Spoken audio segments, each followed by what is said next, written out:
Hello everyone. Today we will start next chapter number 11, web services, e-commerce, payment and transactions. So first of all, uh, what do you mean by web services? Web services means internet services. So web services means a standard medium, protocol or language for communication between the client and server applications on the world wide web. So internet को use करके किसी भी client और server architecture के बीच में कोई भी communication होता है तो उसके लिए किसी ना किसी टाइप का मीडियम, कोई ना कोई प्रोटोकॉल और कोई ना कोई लैंग्वेज हम यूज करते हैं. तो ये सब उस वेब सर्विसेज के ही पार्ट है.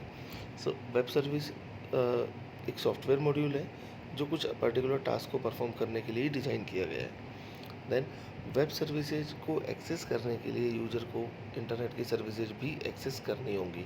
तो डायरेक्टली और इनडायरेक्टली यूज़र अगर किसी भी टाइप की सर्विस और प्रोग्राम और सॉफ्टवेयर को यूज करता है सो वो सब इंटरनेट के यानी कि www के पार्ट होंगे. सो वेब सर्विसेज को आप किसी भी नेटवर्क के थ्रू भी एक्सेस कर सकते हैं, सर्च कर सकते हैं और अपनी रिक्वायरमेंट के अकॉर्डिंग उनको इन्वोक भी कर सकते हैं. जब भी आप वेब सर्विसेज को इन्वोक करेंगे देन क्लाइंट के थ्रू कोई ना कोई फंक्शन परफॉर्म होगा. मीन्स क्लाइंट साइड से अगर आप कोई सर्विसेज को एक्सेस करते हैं तो आपको किसी ना किसी टाइप का सर्विसेज को एक्सेस करने के लिए रिक्वेस्ट सेंड करनी होगी. देन सर्वर अकॉर्डिंगली आपको रेस्पॉन्ड करेगा.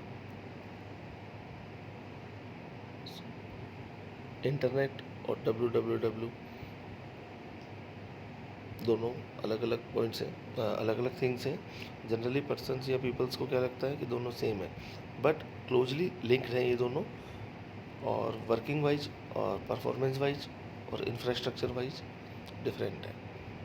सो internet is a huge network of computers. As I already told you, internet is a network of networks and www is a service of internet. So basically www और web ये कुछ collection of web pages हैं. जैसे किसी भी network, computer network में कई अलग अलग वेब पेजेज को हम फाउंड करते हैं. तो उन वेब पेजेज का जो कलेक्शन है वो क्या है, www और वेब. बट इंटरनेट एक बड़ा नेटवर्क है जिसमें कई अलग अलग टाइप के कंप्यूटर्स कनेक्टेड हैं.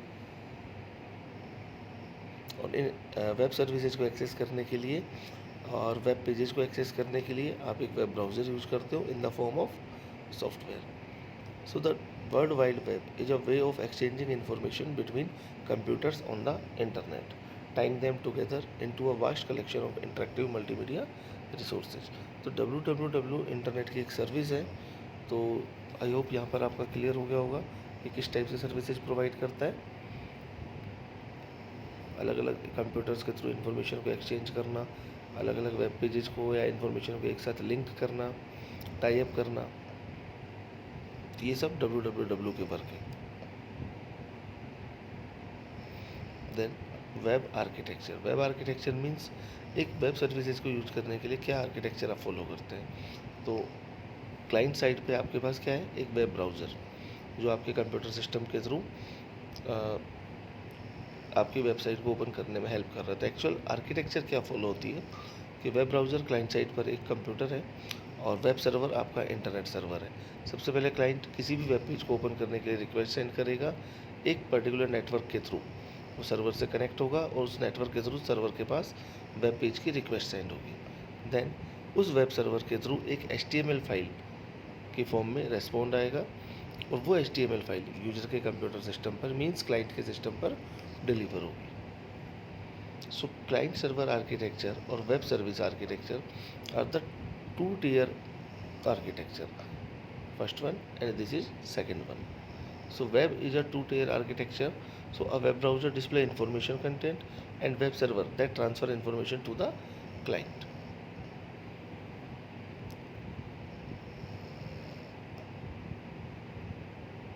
Then the next topic is HTML, Hypertext Markup Language. Previous classes में भी आपने इनको पढ़ा है. सो हाइपर टेक्स्ट मार्कअप लैंग्वेज एक डॉक्यूमेंट डिजाइनिंग के लिए लैंग्वेज है. एक प्रोग्रामिंग लैंग्वेज की तरह वर्क नहीं करती है. ये वेब पेजेस को डिजाइन करने और क्रिएट करने के लिए यूजफुल है. So it provides various kinds of tags और commands to define the structure and appearance of the web page. Now, HTML was created by Sir Tim Berners-Lee in 1991, but in 1991 it was not released officially and released in 1995 as HTML 2.0. Now, the latest version of HTML is HTML5.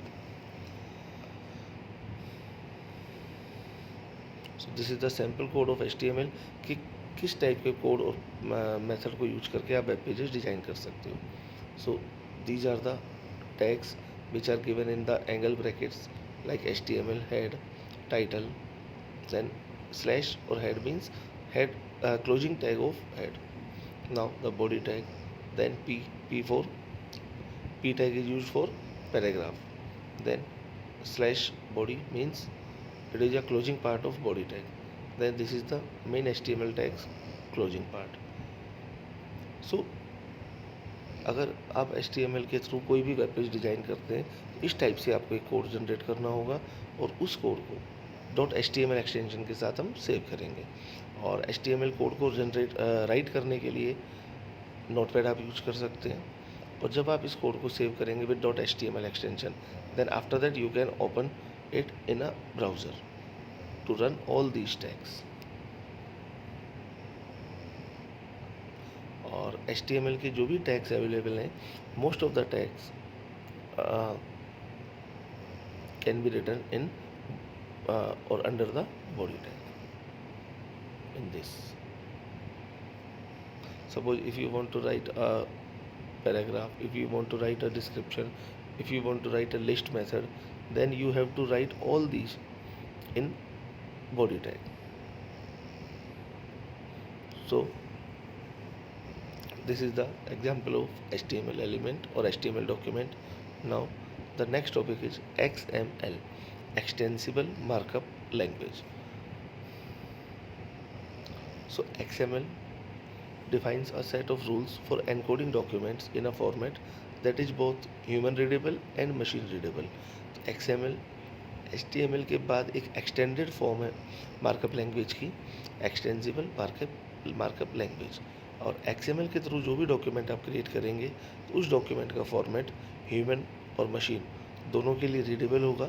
So XML एक platform independent language है. और main XML का benefit क्या है कि किसी भी एक सॉफ्टवेयर लाइक माइक्रोसॉफ्ट SQL हुआ या अदर कोई एक्सेल सॉफ्टवेयर आप यूज करते हैं, तो बेसिकली लेटेस्ट वर्किंग एनवायरनमेंट में जो भी टाइप ऑफ सॉफ्टवेयर आप यूज करते हैं उन सब के साथ XML कॉम्पेटिबल है और जनरली प्रेजेंट वर्किंग एनवायरनमेंट में मोस्ट यूजेबल लैंग्वेज है.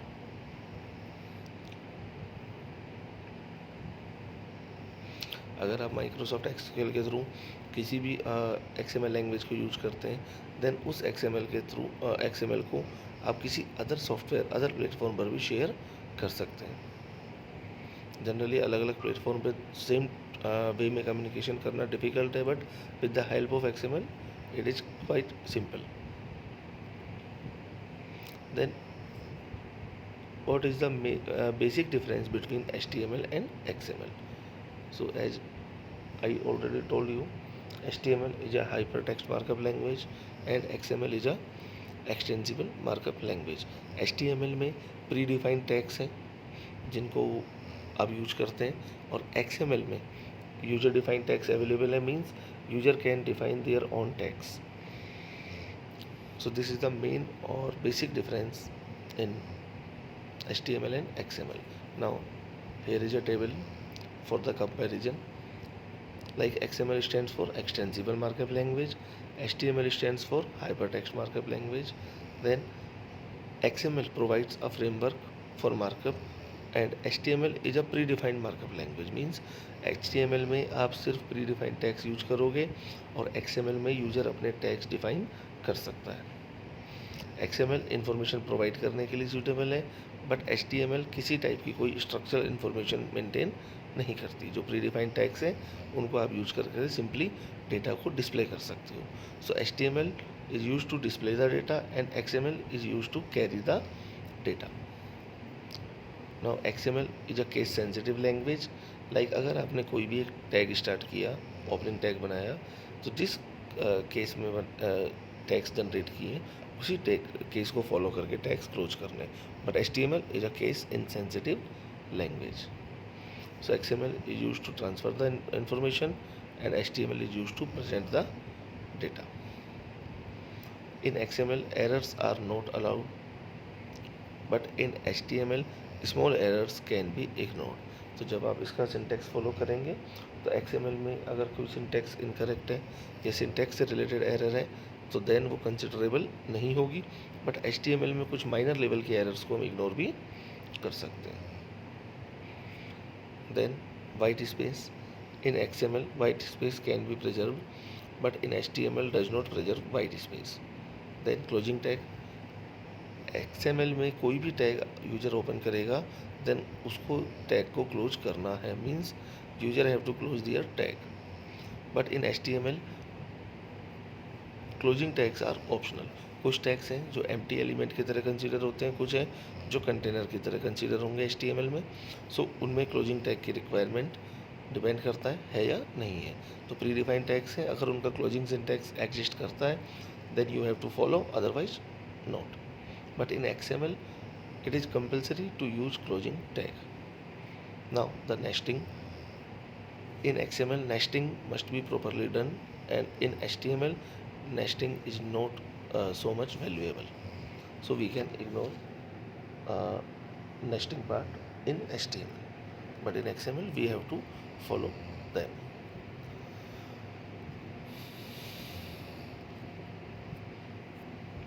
So structure of XML document system. A XML document is intended to display data like HTML. Now an XML document system comprises the following.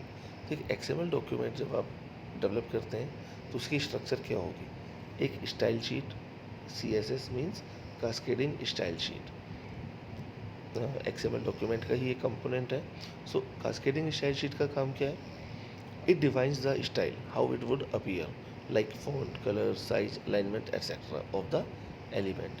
तो एक cascading style sheet element किसी भी content की font, colour, size, alignments इनको display और appear करने के लिए यूजफुल है। Then grammar structure, DTD, document type definition, ये बेसिकली उसकी बैक एंड स्ट्रक्चर है। लाइक क्या रूल्स फॉलो होंगे डॉक्यूमेंट को डिफाइन करते टाइम, जो भी टैग्स आप यूज करेंगे उनकी डेफिनेशन क्या होगी, उनका पर्पज क्या होगा। तो किसी भी XML डॉक्यूमेंट का जो बेसिक डिस्क्रिप्शन है उसके लिए हम DTD टर्म यूज करते हैं। So it is a basic grammar structure.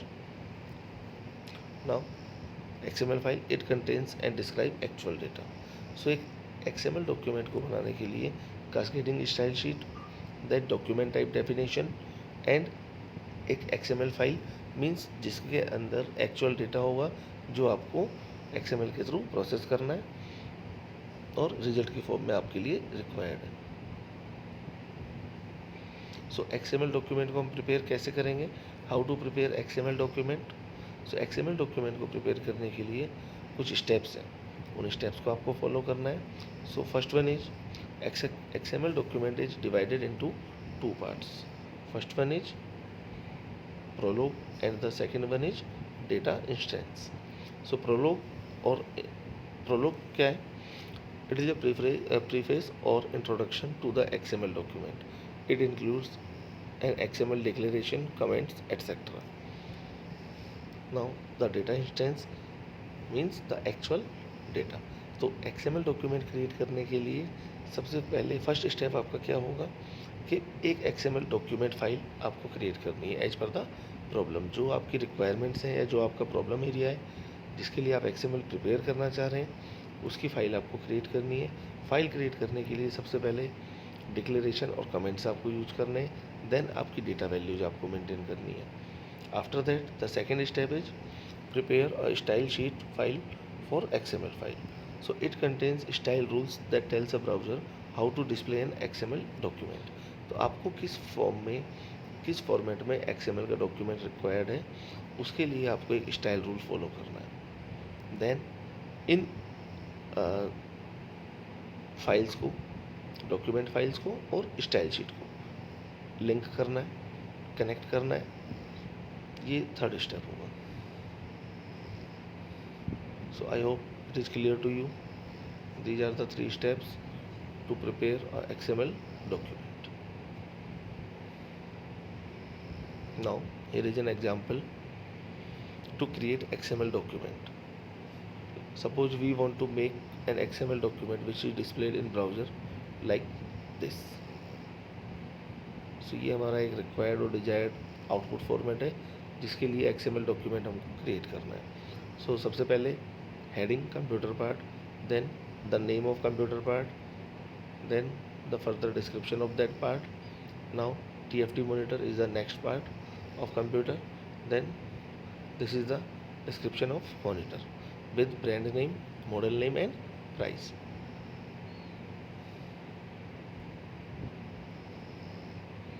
So अगर ये डॉक्यूमेंट आपको क्रिएट करना है XML में तो उसके लिए कैसे आप XML की कोडिंग करेंगे.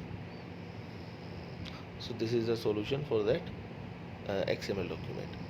First of all, you have to maintain a prologue, as we have discussed already in previous slide, like extension, comments, etc. So XML version 1.0, this and this.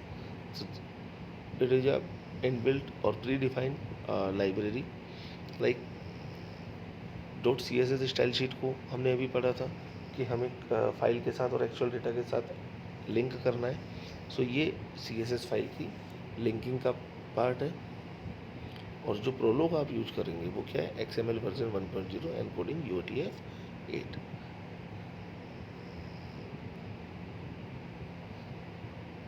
So this one is the prologue जिसमें declaration और comments होंगे. Then उसके बाद CSS file आप बनाएंगे, उस CSS file को आपको लिंक करना है. तो ये स्टेप्स हमने पढ़े थे. तो इन स्टेप्स के अकॉर्डिंग ये XML का एक डॉक्यूमेंट क्रिएट करने का मेथड है. सो इस मेथड में फर्स्ट वन प्रोलोग और CSS को आपने इंक्लूड कर दिया. देन आपकी जो डेटा इंस्टेंस है, जो आपका एक्चुअल डेटा होगा, उसके लिए आपने यहाँ पर ही कोडिंग की है. सो सबसे पहले पार्ट्स, देन एक टैग हमने स्टार्ट किया. और HTML का ही रूल है कि जो टैग सबसे पहले स्टार्ट होगा वो सबसे लास्ट में क्लोज होगा. Means inner tag has to be closed first. So parts, then उसके बाद एक टाइटल टैग आपने बनाया कंप्यूटर पार्ट्स, उस टाइटल टैग को आपने क्लोज किया. Then next part, now part name, motherboard and part name tag close. So as per the given example, सबसे पहले एक डॉक्यूमेंट का नेम आपने प्रोवाइड किया. देन हेडिंग कंप्यूटर पार्ट, उसमें यहाँ पर कंप्यूटर आइटम के लिए यूज़र ने खुद का एक टैग क्रिएट किया मदरबोर्ड के लिए. तो कंप्यूटर पार्ट के नाम से एक टैग क्रिएट हुआ. देन उसके बाद उनका नेम, मॉडल और प्राइस. तो ये कैसे वर्क कर रहे हैं. पार्ट्स, उसके बाद कंप्यूटर पार्ट हमारा मेन हेडिंग टाइटल आ गया. देन पार्ट टैग के अंडर में हमने एक पार्ट नेम नाम का टैग बनाया. तो ये वो यूज़र डिफाइंड टैग्स हैं जो XML हमें फैसिलिटेट कर रहा है. अदरवाइज HTML में प्री डिफाइंड टैग्स ही हम यूज कर रहे थे. Then part name, after that part name, उस पार्ट का नेम डाल दिया आपने, मीन्स आपकी एक्चुअल डेटा वैल्यू. देन जो टैग आपने स्टार्ट किया था close. Then in the next line manufacturer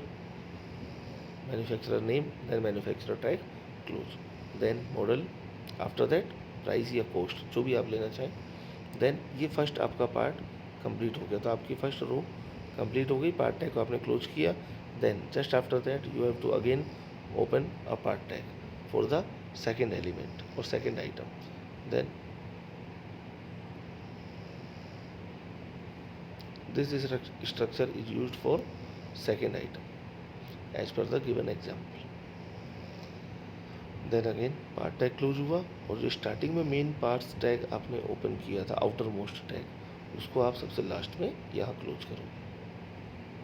so this is the method to create an XML document.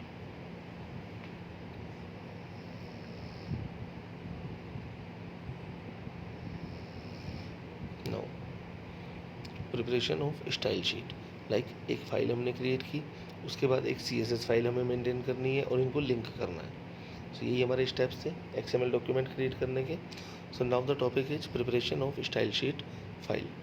So This is the style sheet or .css file. Parts, title, part name, manufacturer, model, cost etcetera. अगर आपको इनकी values को further highlight करना है, like font size, colours, ये सब चीज़ें आपको मेंटेन करनी है, जो हमने यहाँ पर अभी पढ़ा था स्टाइल शीट में. कि स्टाइल शीट क्या काम आती है, किसी भी टेक्स्ट कंटेंट के लिए फॉन्ट, कलर, साइज, अलाइनमेंट, इन सबको आप एडजस्ट कर सकते हो.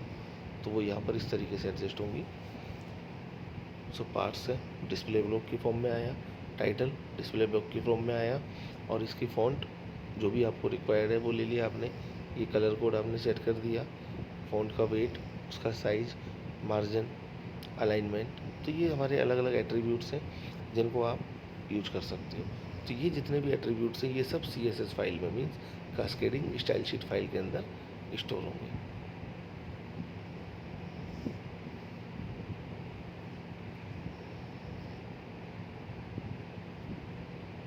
Like this. So this is the first segment of this chapter. Thank you.